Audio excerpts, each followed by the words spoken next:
Sun'iy intellekt yordamida Marg'ilon shahrining 2026-2031 yillarga mo'ljallangan rivojlanish tahlili strategiyasini taklif qilamiz. Aholisi soni 261.948 nafarni tashkil etadi. Hudud maydoni 52 kvadrat kilometr. Korxonalar soni 2459 ta.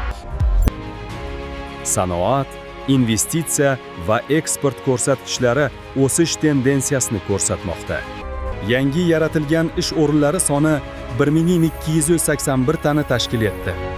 Mazkur ma'lumotlar Marg'ilon shahrining joriy holatini aks ettiradi. Migratsiya oqimi bo'yicha tahlillar mavjud.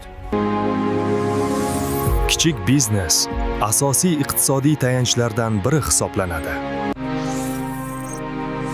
Bank kreditlari bo'yicha o'sish darajasi 4-6% ni tashkil etadi. Hududda rivojlanish uchun mavjud salohiyat ko'rsatkichlari ham yuqori.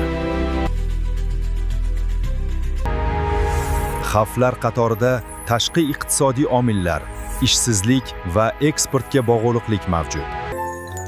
Sanoatning zaifligi va ijtimoiy muammolar iqtisodiy barqarorlikka ta'sir ko'rsatmoqda. Sog'liqni saqlash, ta'lim va sport sohalariga alohida e'tibor qaratilgan. 2026-2031 yillar uchun kutilayotgan natijalar prognozi taqdim etiladi.